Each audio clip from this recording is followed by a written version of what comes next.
Hello friends, family and other creatures of the sea, and welcome back to a high level best of 3. Today in the top right, spawning as our blue Protoss player playing for Team VP, it is going to be Astrea. And here in the bottom left as our red Protoss player, it's going to be Classic, playing for Twisted Minds. Best of 3 from the Korean StarCraft League. And between two players that I always think are pretty fun to watch. Specifically Astrea, very fun to watch. He's one of these guys that he innovates in a way where no one else can pretty much copy his innovations. You know, it just doesn't make a whole lot of sense. And a lot of the time, I'm pretty certain he also doesn't think it makes any sense. But he just kind of plays wild stuff for the sake of playing wild stuff and gets away with it. He does have a couple of builds where I look and I think to myself, oh, that's interesting, or some ideas that are interesting. That very often I see him win with something and there's nothing interesting there. It's something that is copyable in my mind, but he makes it work, and I think that is very impressive. There's very little players at the highest level that can consistently come up with kind of new stuff or different ways of approaching the early, mid, and late game, and Astrea definitely is one of those. For example, someone that's really keen on the Colossus as a unit in Protoss versus Protoss, which no one else is in this matchup. No one else is keen on the Colossus at all. Astrea here is going for a very late scout timing. Classic is planning on opening up with a Nexus off of a single gateway. So I'm curious to see how Astrea is going to respond to all that. Stargate's coming in with it as well. Straight away for Classic, as the Nexus is going to go down here. Yes, there we go. Adept first, then the Nexus. Sentry Stalker, Astrea. Third pylon. He has scouted now. Gotten the information that he needed. At least the information that he wanted. I wonder if this probe's going to be doing something like a proxy, or if it's just going to go straight back home. Classic! Looking to get a pylon block in. He's going to get that pylon block. And Astrea now needs to make a decision. More units, or clearing this pylon. It's going to go for the more units. Cancels the Stalker, gets the Nexus. This Adept is going to scout that Nexus most likely, and it's absolutely key for Astrea to try and deny that scout. If you can deny this Adept from seeing whether you have a natural base, that's actually a pretty big deal, and I do believe this Adept is going to be capable of running through, is going to finish, and now we'll see that indeed there is a Nexus here. Sentry is about to pop. He's only a single unit in production as well. Probe will survive, albeit barely. At the same time, we have the second Oracle coming in. This is a good opener here for Classic. I'm struggling to see how Astrea is going to make anything work. He's following this up with a robotics facility as well. No battery in the main base, so this is honestly just looking pretty bad. Like, pretty freaking awful. All of his units are out of position. He's going to try and recall. That recall will succeed and will be in time. As Hallucination will now scout, see the second Oracle coming in as well. I actually think Astrea is in a world of trouble. He's going to try to solve this issue with a robotics facility, and I just don't see how a robotics facility is going to be solving this. The robotics facility doesn't give you any access to anti-Oracle tools like Blink. It doesn't really give you any access to tools that you need at all. As double Adept Shade into the main base is going to get cancelled. Will force this whole pullback on the probes. These Oracles are completely going unspotted as well. Astrea does not have a Hallucination chasing that. We have 3 Stalkers and a Sentry in the main. We have 2 Sentries and 2 Stalkers in a natural. It's not going to be good enough to deal with these Oracles. There's 4 kills. Is going to be the haul here for these Oracles. Oracle comes in again. Adept Shade in. It's going to be 8 kills here. You see the worker count at a pretty big difference between the two players, 29 to 39.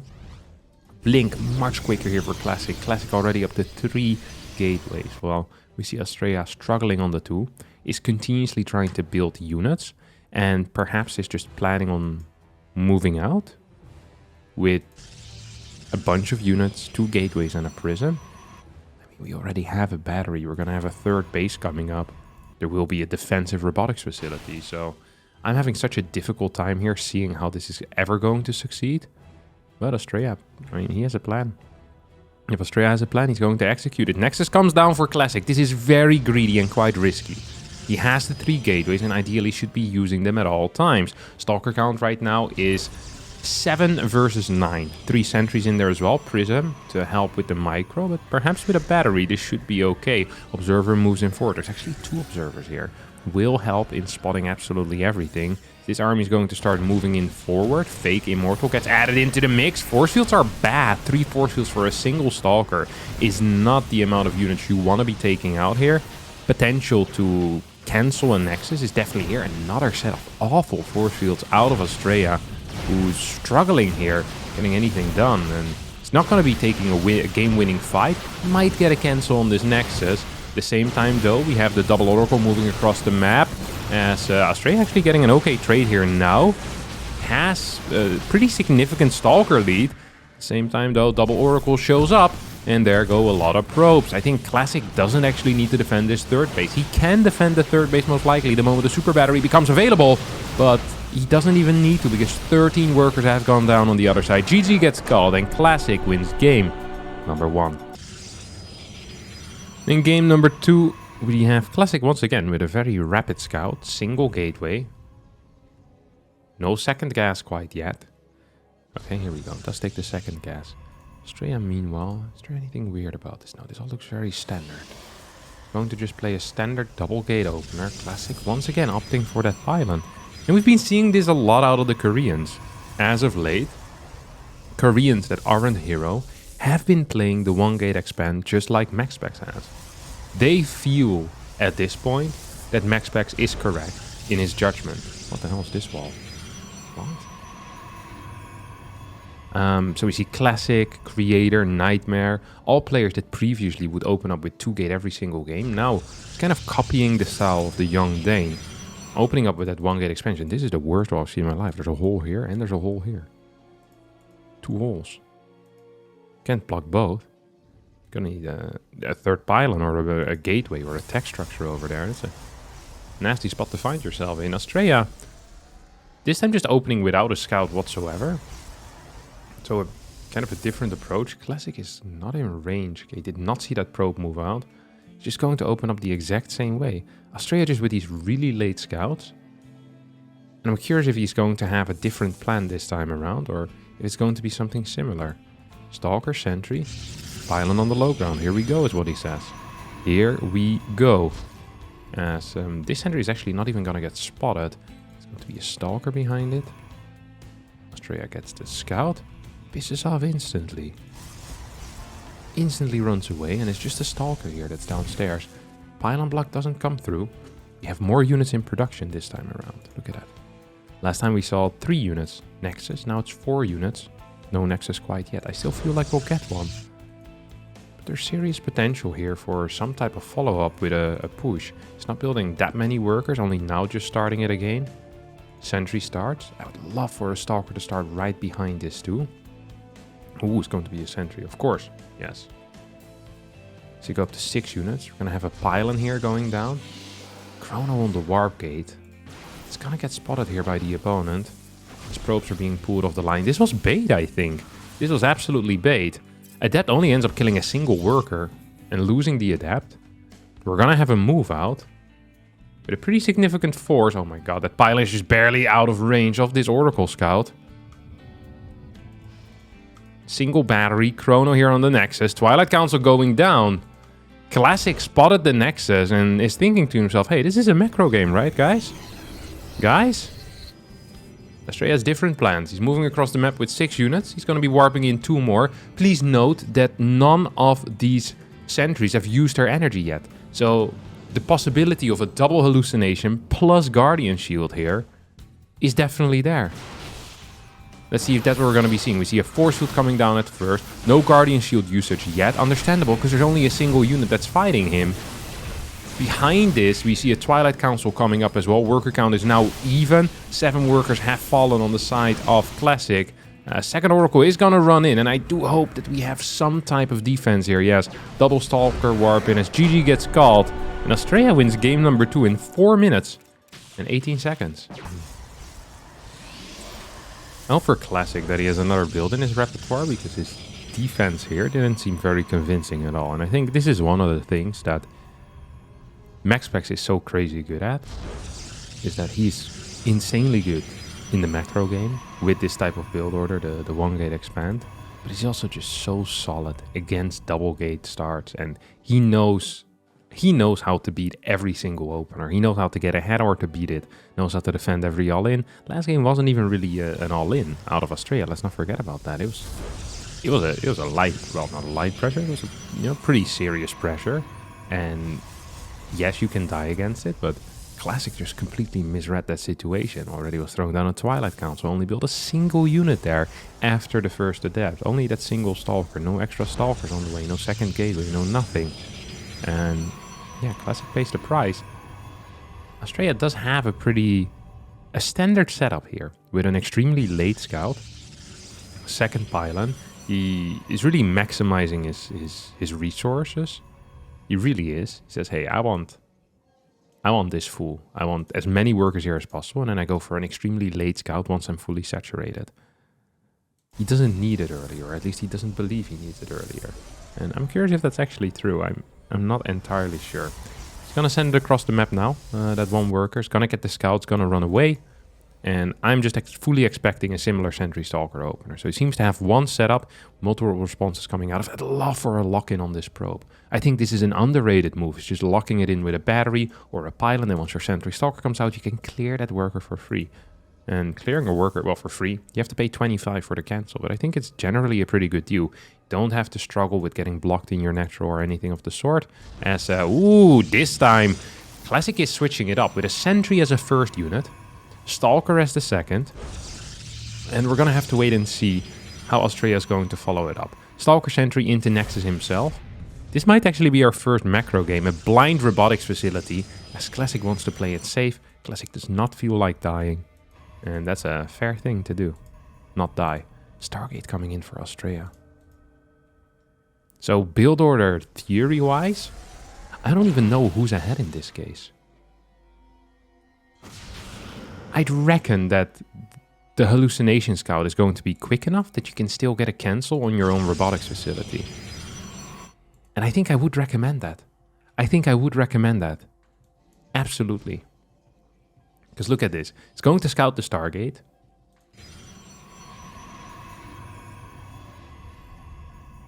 No cancel. Okay. Because the robo just doesn't serve any purpose against air units. The only thing you can do is get an observer out and use it to spot an area. Instead, we're going to get an Immortal. The only reason why you'd ever get an Immortal... Actually, there's two reasons why you would get an Immortal. Reason number one, if you're planning on defending something.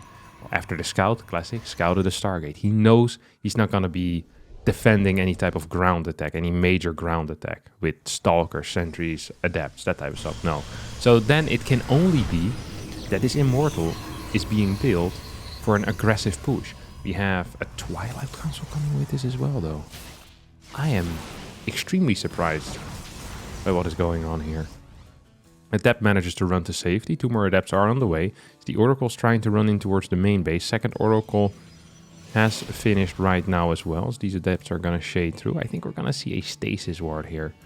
That would make a lot of sense to me. Or maybe at the edges he can actually clear some workers. Because I don't think these workers are fully covered here by their insurance policy in this battery. That's indeed going to be the case. Battery doesn't cover all the way on the top. Battery is completely empty as well. Oracle in some trouble, but it's going to survive. Second Oracle could move across. There is a defensive battery available. Probes are being pulled off the line as a Void Ray has started. Classic moving across the map with an attack with perhaps an all-in, as this Oracle is going to get spotted by the two Stalkers. That's a very big deal. It allows them to push out a decent chunk of damage here. This base is completely unguarded. Had this Oracle managed to fly in unchecked, I actually think Australia could have dealt a lot of damage. Now we have Blink on the way, after this kind of fake Immortal push, I guess it was. Void Ray has been forced. We have no secondary tech structure quite yet. Now Australia is going to throw it down, as well as another gateway. This is a very odd game. It's just one of the oddest games. Main base is honestly in a little bit of trouble. Super battery might need to be used. Yes, there we go. Super battery gets used. Natural is still largely unguarded as well here on the top side. Oracle tried to sneak by, doesn't quite get there. This is not an attack I think you can go for. Second Sentry doesn't hit, or second Force Field doesn't hit. Oracle still alive. 76 to 75 supply. Twilight Count's on the way. This almost feels like Blink. Sorry, Charge. It's going to be Blink. Should have stuck with when I misspoke. Observer is going to scout the lack of a third base. And at this point, I think all that Austria can do is build a Nexus. Because going for a kill here is practically impossible. It is simply impossible. There's a battery here. You have a similar unit count. Blink isn't done yet for Classic, but is about to be done for him. And then these Oracles are most likely going to stop harassing as well. This Oracle might actually end up dying. Do we have a Blink? Oh my god. Just barely going to stay alive. It does blink down. Takes out that Oracle. I don't quite know if the other Oracle also has fallen. No, it's in the middle of the map with some stasis wards. Worker count is slightly in favor of Classic here. Who is already going into charge, is getting a Forge. We see the Forge on Austria's side as well, but Austria just doesn't have a similar gateway count. Austria is just a little bit behind right now. It's being outmined in a pretty big way. 2,400 minerals a minute against the 1,800 coming in for Austria. Long distance mining not really helping out too much. Our fourth base already on the way for Classic as well, who throws down the Templar Archives. He's going to be sticking with his 3 gases for now. This Observer idling in the sky. It's going to provide some vision. Giving Classic the privilege to move out on the map. So with the Observer you have full vision. Now that the Observer has died, it's going to be a bit harder. Is there going to be a response to this? Yeah. Stasis Ward gets triggered. Austria instantly sends his forces across the map. Now Blink is off cooldown on these Stalkers. If you blink into a stasis, your Blink cooldown won't continue, so your Blink will still be... Oh my god, that's a crazy Blink Force. Can actually snipe 1 or 2 units, but loses a couple in the process as well. Now these Stalkers are coming out of the stasis. They blink in forward, so we have 2 amazing force fields, to be honest. The problem is, I'm not even sure if there's enough stuff here for Australia. Australia, with the best possible start of an engagement, does not quite manage to take a W there in that fight, and now we're in a situation where it's 6 versus 8 gate, 4 base versus 4 base, and 118 supply to 88. That is a very significant difference here, and I'm not sure Australia can overcome. I'm feeling like a Dark Shrine, or just... I don't even know what else you could do. Like maybe a Robo Bay to try and get this into a more stable game, or to try and come back into it, is going to be necessary. Because right now, Classic is just so far up in supply. And in these straight-up gateway versus gateway unit engagements, and Classic is just going to eat his opponent alive. Prism might get sniped, though. That is a good start. That is a very good start.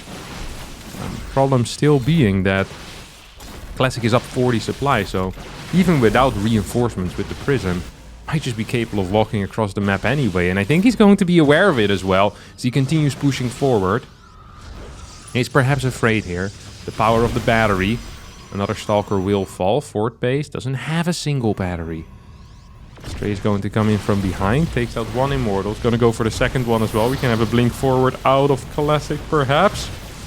Second Immortal stays alive. G gets called, and Classic is going to win this series with a 2-1 score in a pretty fast, high-paced, cheesy little PvP here between these 2 gentlemen. And that's going to be it for me today as well. Thanks all so much for watching this beautiful mirror match. If you did enjoy, don't forget to hit the like button, subscribe to the channel.